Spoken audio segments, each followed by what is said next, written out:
Welcome to the show where we unearth new ways of looking at ever-evolving life around the world, seen from a number of different industries, cultures, and backgrounds. But there's one thing that unites everyone I speak to. They all want to do their part to make the world better in their own unique ways. It's a uniting passion. Whether they're from the commercial world, third sector, or public sector, from the global north or the global south, my name is Philippa White, and welcome to TIE Unearthed. Hello, and welcome to episode 53, where we go into more detail about how architecture can be a real force for social change. Now, for the first time ever at TIE Unearthed, we're interviewing a guest for the second time. And I'm thrilled to say it's my oldest friend, Liz Wreford. We've known each other since we were 2. Amazing, right?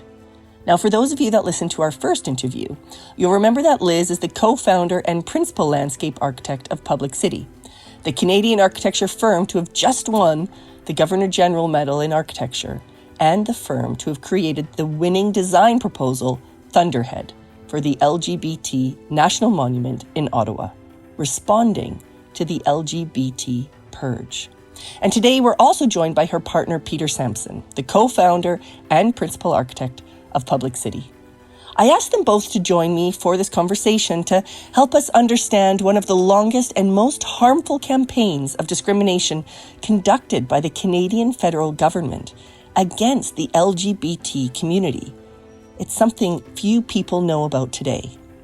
In this episode, Liz and Peter talk about the Purge and bring to life the national monument that they will be building, which stands as testament to the systemic injustices against LGBT peoples perpetrated and condoned by the Canadian state, and memorializes individuals who were lost and harmed by these actions, including the many who were impacted by the Purge. Liz and Peter talk to us about the Thunderhead design that says this happened, this was wrong, and our lives mattered, but also embodies joy, love, creativity, and strength as LGBT communities and individuals, for they are so much more than pain and oppression. We hear about how architecture can contribute to public spaces that are joyful, celebratory, and designed to shape identity, and the power of architecture to challenge social norms. So throw on those running shoes or grab that cup of tea, and here's Liz and Peter. Hello, Liz and Peter. It is so nice to have you here. Thank you for joining us. Thanks for having us. Thank you. Yeah, I'm excited. So as all of you heard from the intro, Liz and I have known each other since we were 2, I think. Was it 2? Yeah. So Liz is my oldest friend, and I can't tell, this is also the second time that I'm speaking to Liz. So it's amazing. This is the first time that I've done a podcast twice with the same person, but they're doing some amazing things. And it's also just amazing now to have her partner, Peter, with us. So thank you, Peter, for joining us as well.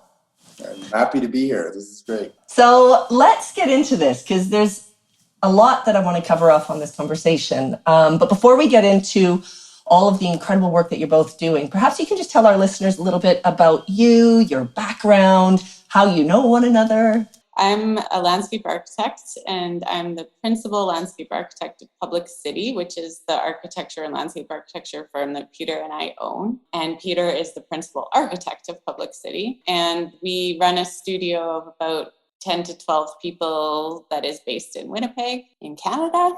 And my background, I'm from Winnipeg originally, but I've moved around a little bit and have found myself back in Winnipeg, which I never really thought would happen, but I'm glad that it did. I went to school in Winnipeg for landscape architecture, and then worked in Australia and then also Seattle for quite a few years, and then moved back to Winnipeg about 10 years ago or more now, and started my own landscape architecture firm here, and then ran What was it called? Remind me. It was Plain Projects. That was it, Plain Projects. Yeah. So I ran that for quite a few years, and then I'll let Peter catch up to that point.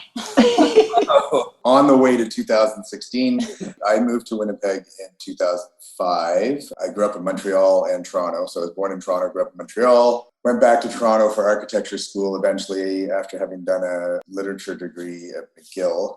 graduated in the early 90s, and my prospects were working at Tim Hortons or some new emerging coffee shop called Starbucks. So I kind of thought, well, I don't want to do that. So I went back to school. I had been living in Spain, and I'd been living in Haida Gwaii off the coast of British Columbia. And in both of those situations, just found myself looking at architecture all the time more than anything else. I didn't find myself looking at literature so much anymore. I was really just interested in cultural form and cultural expression. And I was particularly interested in, sustainability at that time, and trying to wonder if we were going to find a place for architecture in that world. And so I went to U of T, I think I was the last graduating class of the old professional bachelor's program in 1999. And then I worked with Joe Lobko, architect in Toronto. He's now DTA, or one of the principal architects of DTA in Toronto, which is a great landscape architecture firm and architecture firm. After that, I worked with Levitt Goodman Architects in Toronto for a number of years. I think really just Winnipeg interested me so much in the fact that as an emerging city in an emerging nation, I was really kind of always interested in what was going on out here. I really don't know why. I can't explain it. I think maybe there was, we had Glenn Murray was a great mayor at that time. He was really on the national stage and really starting to bring a conversation to Canadians about the emergence of our country into an urban nation as opposed to a rural nation, and that we were pivoting as a nation. And that had, it was changing politics, it was changing economic discussions, it was changing cities in particular, and that was where I was really interested. So I don't know, I was really happy in Toronto, so we moved to Winnipeg. I don't know, that's it. It was great. I loved where I lived. I lived in downtown Toronto. I was living in Kensington Market. I walked to work every day. Life was perfect. I dropped my kids off at school, came home for lunch. It was great. So I moved. Like, that's it. I got the story. So then I was working in Winnipeg for a couple of years with another firm here.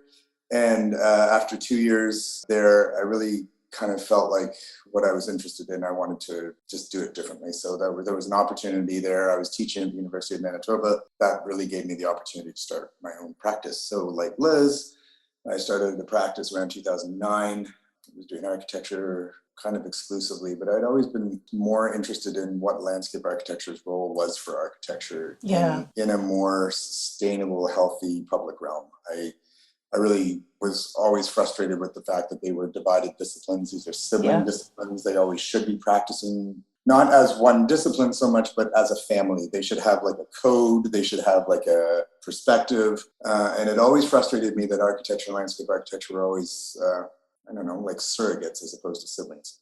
And our work was coming together closer and closer. We're both interested in cheap and cheerful work, which you have to be interested in if you're going to practice in Winnipeg. You just have to embrace it. And I think we were both doing work that was really kind of complementary of one another. And we sort of found each other through work. We got together on a project that just recently finally, now that it's built.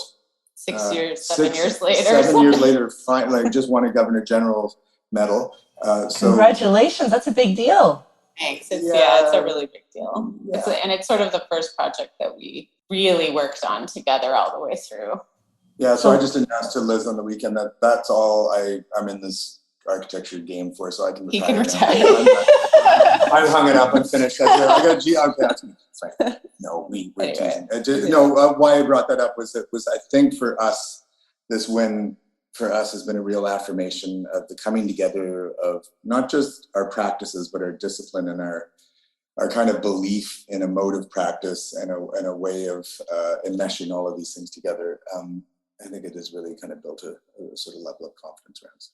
So that got us to 2016, because that was the project that pulled us together. Yeah. Was it really the one that actually won this Governor General Award? That's so extraordinary. Yeah, it's nice. We're pretty amazing. Yeah, we're very proud of that. And so in 2016, we put our two firms together, an architecture firm and a landscape architecture firm, and then we to make Public City. And that's the firm that we're running now. And, there's been ups and downs with it for sure. We've managed to get through COVID, but everything's started to come together pretty well for us in the last year or so. We talk about Public City being an idea, and it really is about, we try and bring that into all the work that we do. And we are really interested in what that means as an idea. Yeah.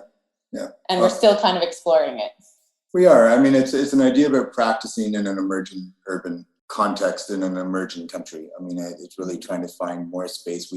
We feel the conversation about the public sphere is really lost in Canada. The value of the public sphere to private interest or to individuals is really not something that's discussed often. And I think I think we are just particularly interested in focusing our gaze on that conversation so that it can be part of cultural discourse and part of everyday life. It's not a privilege to have nice public space. It's an expectation to have public space. Nice. It's well-designed and healthy. beautiful. Yeah, all of those things. Yeah.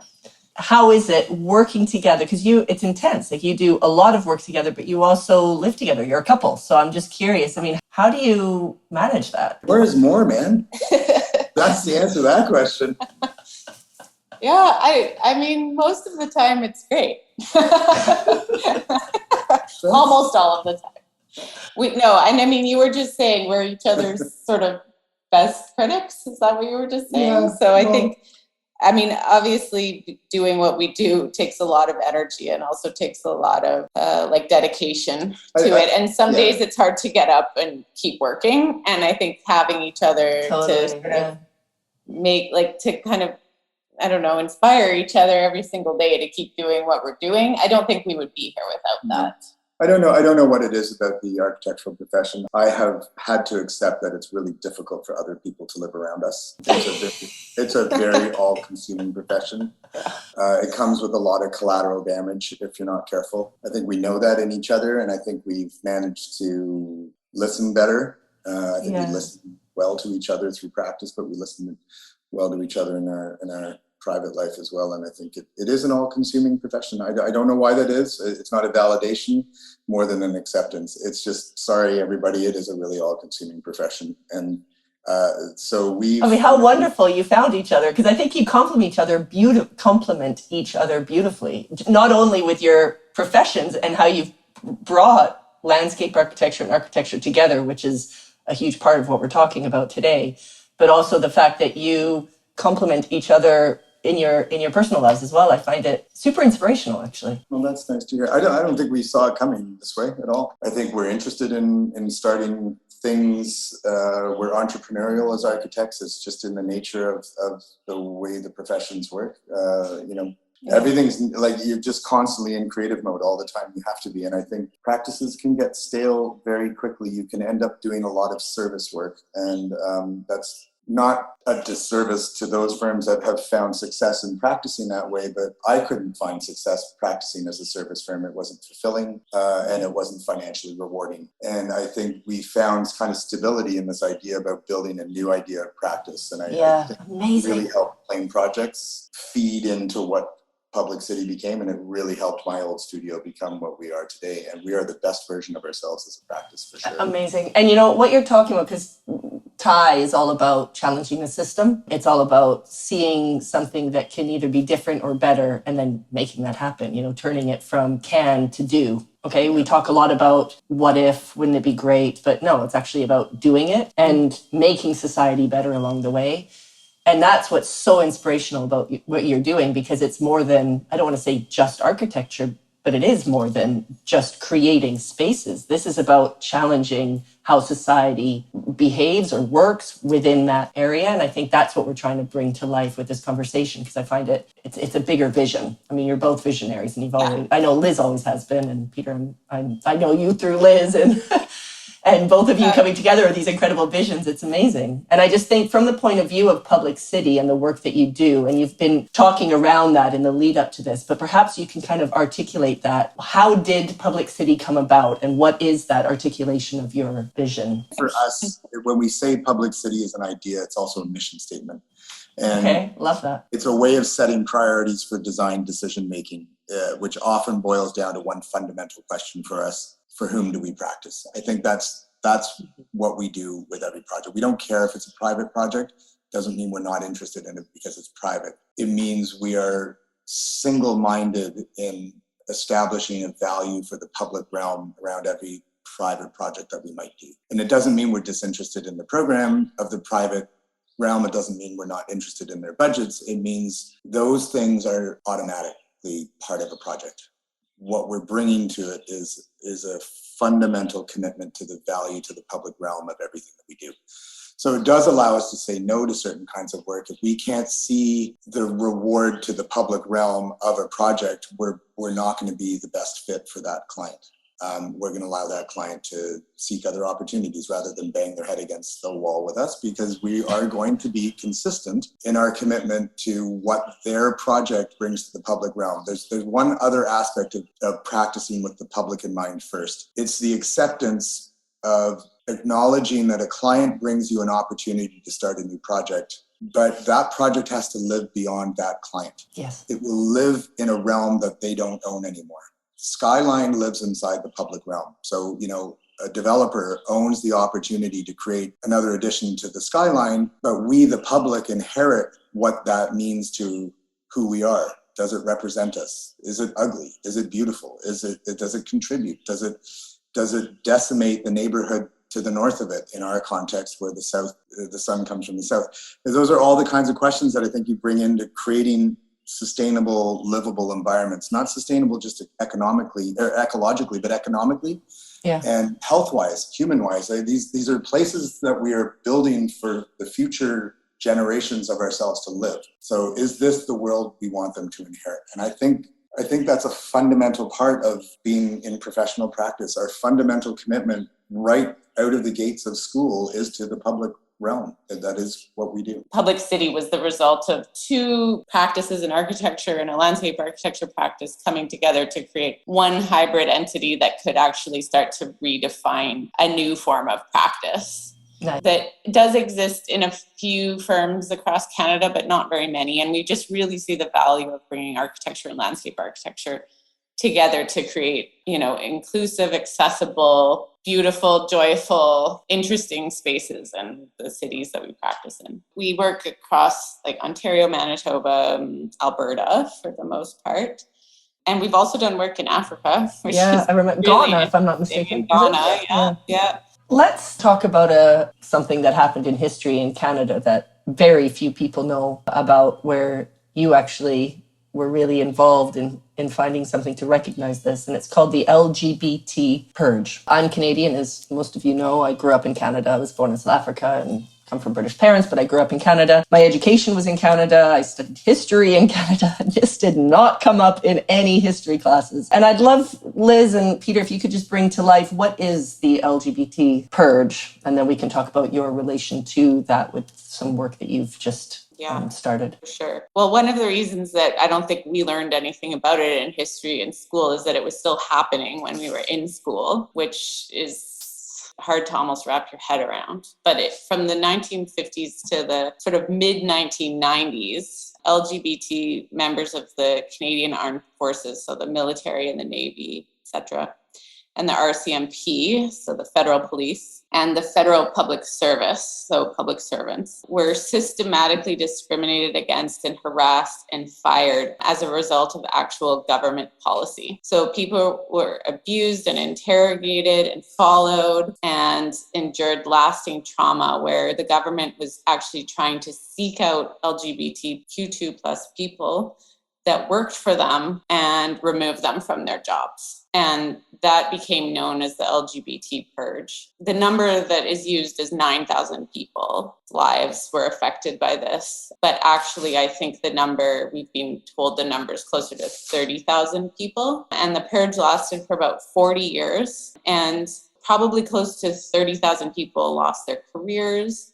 And many of their lives were completely destroyed because it resulted in suicide and fear and depression and isolation. And a lot of those people are still being severely affected by that now. So in 2016, some of the survivors of the LGBT Purge launched a class action lawsuit against the Canadian government. And it was a historic lawsuit. A settlement was reached in 2018 and included an amount of $145 million, which I think was the largest settlement of that kind in Canadian history. And $110 million of that was set aside to payment for the victims of the purge and survivors of the purge. Then there was also a amount, sort of the remainder was allocated to reconciliation and memorialization measures and resulted in the creation of the LGBT Purge Fund, which is in charge of that money, which is actually money that wasn't able to be given to the victims of the purge because they were no longer living, a leftover amount of money that's being used for other purposes and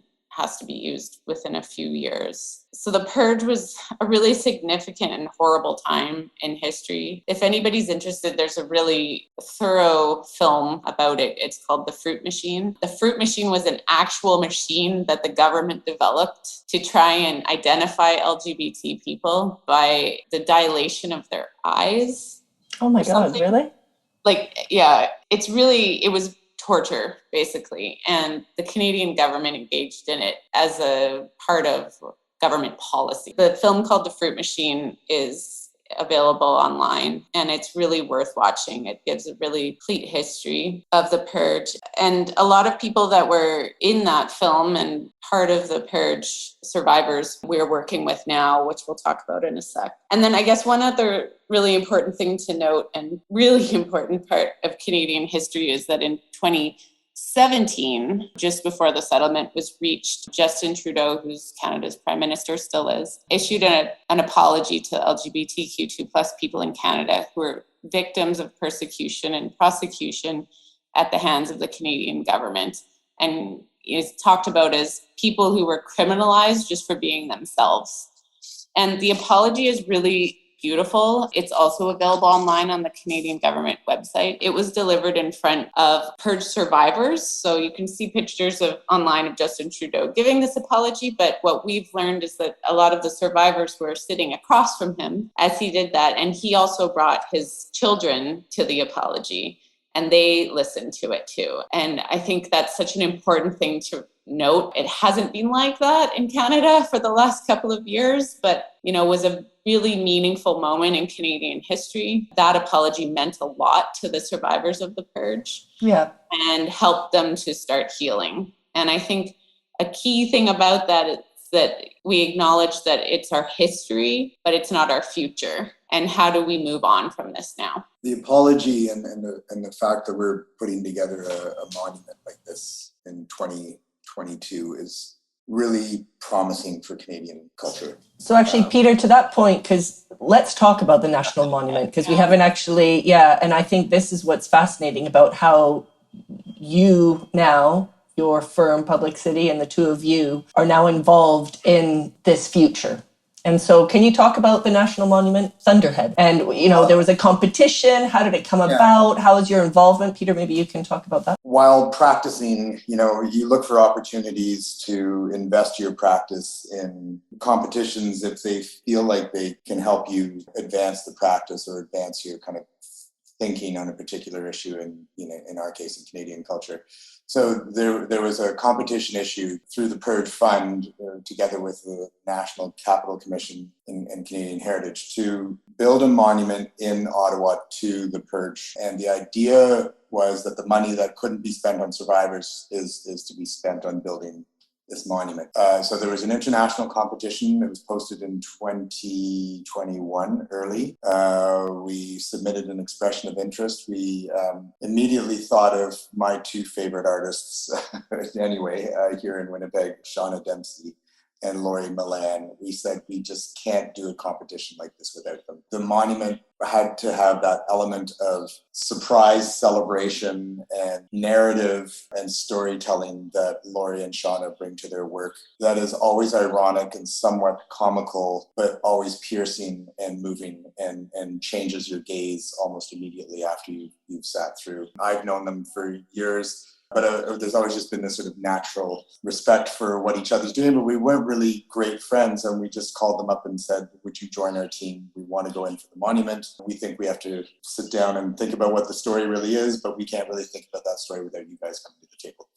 And they said, we're performance artists. I don't know why you include us. We don't build sculptures. And we said, no, that's exactly perfect. Like we want an experience. We want something, almost like only you guys can kind of bring to the story. That was the expression of interest that we put in, and then it was 5 finalists. And then at that point it went to competition. Shauna and Laurie were super key part of our team. And then they eventually agreed to join our team.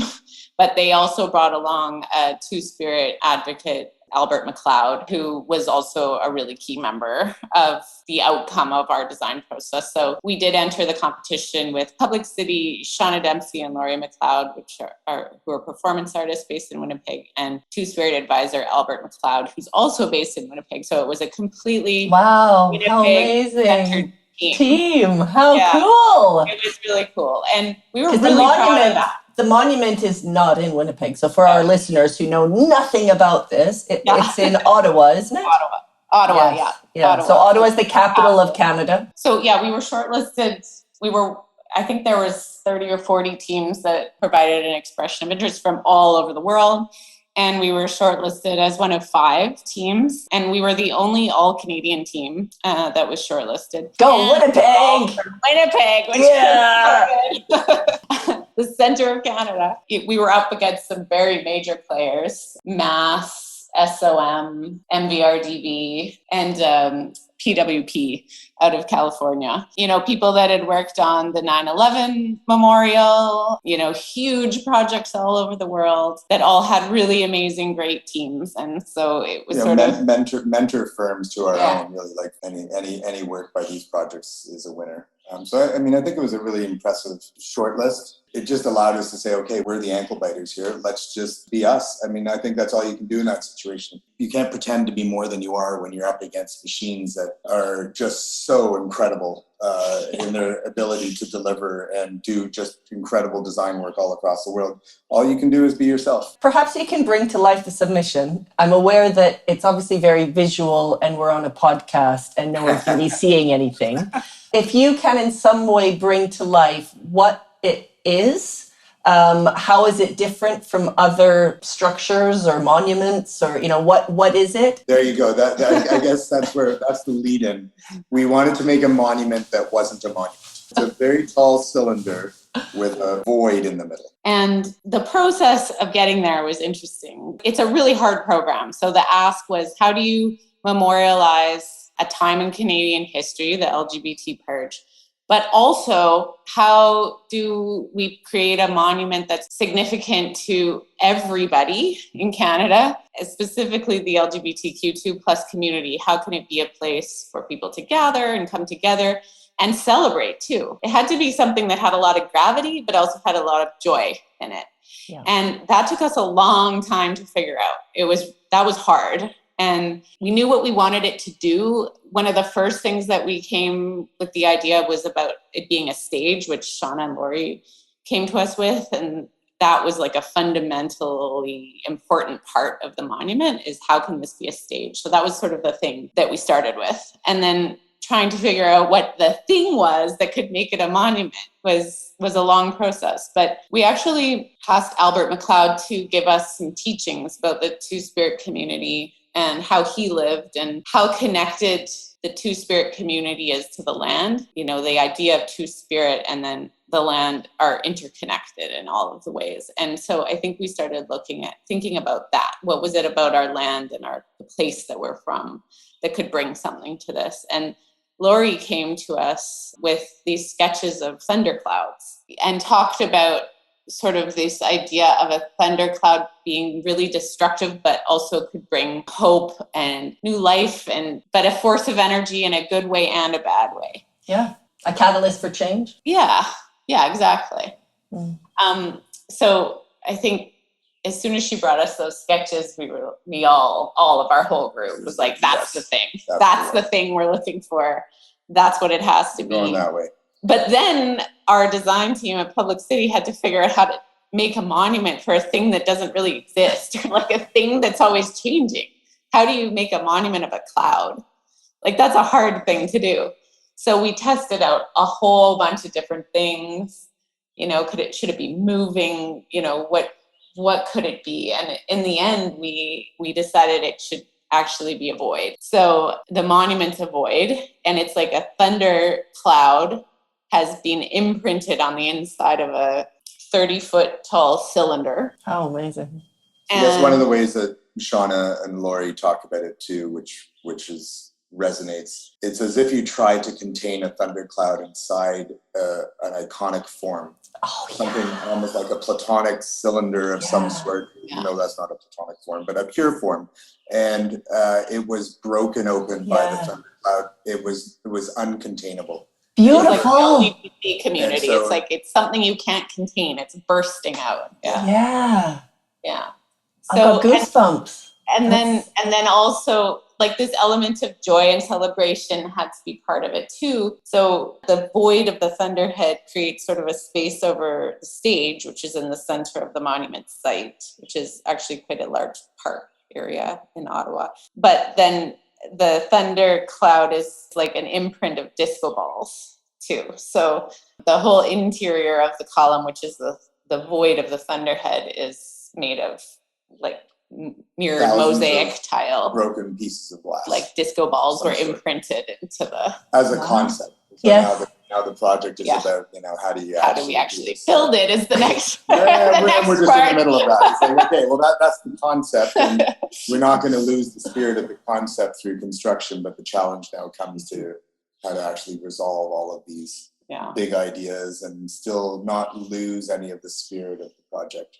How extraordinary. Well, congratulations. It's a beautiful illustration of why these types of expressions through architecture are important for society, because it starts to burst open issues or solutions or moments in history that have happened that people don't know about. And now having that can allow that kind of conversation. And I just wonder, why is a movement like this so important from an architecture perspective? And again, coming back to what we talked about at the beginning of the conversation, this is clearly something that is so important to Public City, challenging the system, bursting open issues, or using architecture to be a force for change. The idea of a monument in architecture practice is rare. To a landscape architecture practice, it might be reasonably more common. But I think for Public City, it's about investing in the value of metaphor, this monument that I think is really rich. That metaphor has cultural space. It actually encourages people to think differently about an event. We live in a pretty literal time. Things have labels. Things are described for us left, right, and center. It's important to activate that kind of spiritual sense of awe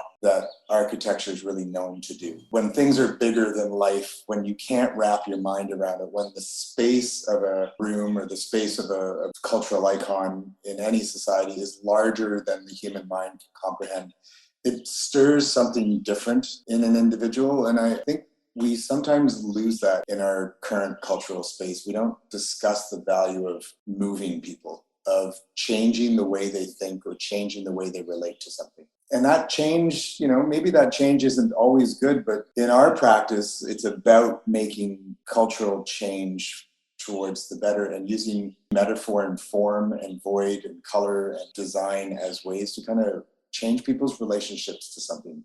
They might think of the LGBT purge differently now every time they experience a thundercloud. Every time they see a thundercloud, they will think more about Albert's teachings, about the purging, the turmoil that comes from nature and the purge of ill will maybe that goes away with it, and the kind of renewal in the future that comes after it. I think it's okay to talk about stuff that way. We always want to talk about the cost of things, and things mean things, but I think sometimes we want to just leave people with a sense of awe and inspiration and not really define it too literally for them. Let them take that story and think differently about it and allow it to become sort of a new space in culture. I think the moment in history that we're dealing with now is important to take into consideration. And I think as we were designing the monument last year, it was during the time where there was a discovery of mass graves at residential schools in Canada. Children That were murdered or died with, you know, in undocumented circumstances and were buried in unmarked graves across the country. Yeah. Also, you know, as a result of government sanctioned policies, which in this case were to take kids away from their families and try and educate them about the church and about the way that we all thought we should be living at that time. And last Canada Day, there in Winnipeg and across Canada, there were a lot of demonstrations around monuments where actually people were pushing statues off of their plinths and occupying the space around them. And I think it has to be something that makes us question what a monument is and what it should be. And I think in this case, our response to a monument was about creating space for people to be themselves and to, as Shauna and Lori say, stand up and say, I am, and I'm here, and this is who I am, and that's the monument. Creating the space for monumentalizing an event is an equal challenge, as opposed to defining the thing and saying it's that, we're done, check, finished. It's actually the beginning of a story. Yeah. Starting the conversation. Yeah. How amazing, you two. Wow. Well, we have come to the end, but before I sign off, I would just love to know, what are you working on at the moment that you'd, other than these incredibly massive things that you'd like to tell people, or is there anything that I haven't asked you that you'd like to tell our listeners? We're working on car dealerships and on gas stations. No, I'm kidding. We're just starting to work on the monument, which is obviously a really challenging project. It's going to be... How long is it going to take? It's going to open at the end of 2024. So we have a couple years to sort of make it happen. So we're very focused on that right now. We've got a lot of fun projects on the go right now. Lots of small and big. We're doing stuff with schools. We're doing a cultural multi-purpose hall, sort of performing arts center for a school up in northern Manitoba that has a large Indigenous workshop component to it, which is really exciting. So, new kinds of educational space. We recently opened a school in Ghana. A very close friend of ours here who built a lot of our more complicated, kind of hard to put out to general market projects. So he works with us in sort of a design build fashion. He went to Ghana and started the school and trained people in project management and got the thing rolling, and beautiful success story. It's now open and the school's up and running. It's great. With Jay, the guy I'm talking about, we have successfully removed 450 parking stalls, or a little more, in Winnipeg, Calgary, and Toronto, with these little kind of intervention projects that we've been building with them, which would be another, podcast one day. I'm interested. We do little bike labs. We've done little bicycle, how there's a gas station. Well, we do bike stations. So you can go and service your bicycle if, you blow a flat tire, or if you need to learn how to get your bike ready for winter. We have these little stations across Winnipeg that we've been doing for 10 years now. And we've also been doing these, taking surface parking lots and turning them into human parks, places for people. A park for a parking. High Park. High Park. Yeah. So with that's where we're really, our gaze is also centered really on that. It's like, how do we use architecture and landscape architecture to reclaim infrastructure space for people? And that's what I love. Cars a little bit to the side and say, hey, just a second here, everybody. I know we all want to talk about cars and potholes, but we built cities for people. And we need to build cities for people. These vehicle things are just part of the equation, but they're on the left side of the equal sign. They're not on the right side of the equal sign. Well, that's what's super inspiring about your work ever since Crocker Curl and all these incredible solutions to getting people to enjoy winter and to get, which is hard in minus 60, 40, but with the wind chill 60 in Winnipeg, Again, challenging the norm and saying, actually, there are different ways of doing things. And you both do that in an incredible way. It's a slow game, but every project we try and push it just a little bit further. Well, congratulations. It's always such a pleasure. And Peter, great to have you on as well this time. And like you say, we just need to do another one talking about all the other, maybe when you launch, we'll when we open the monument. Let's do a podcast in Ottawa from the monument 2024. Live. Thank you so much for joining me. It's been an absolute pleasure. Thank you. Thank you. Thank you very much. Thank you. Hey everyone, this is Philippa again. I hope you enjoyed listening. Now this is your chance to get involved with TIE. If you work in the commercial world, whatever your profession, your position, or your experience, then TIE could be for you. You may have been in business for decades, but have always felt there's another way. Or you may just have a few years experience, but want to do more. Equally, if you want to create game-changing employees and see your company impact the world, we've got you covered. TIE has never been more necessary than right now, and you can be a part of it. Reach out to me at philippa@theinternationalexchange.co.uk and I can tell you more. Or join the TIE Accelerator info session for more information. Apply.tieaccelerator.com. Better leaders, better companies, better world. I'm your host, Philippa White. This podcast has been co-produced by Berna Vieira and me, music by Berna Vieira, and artwork by Kelps Verheijs. I hope we'll meet again soon.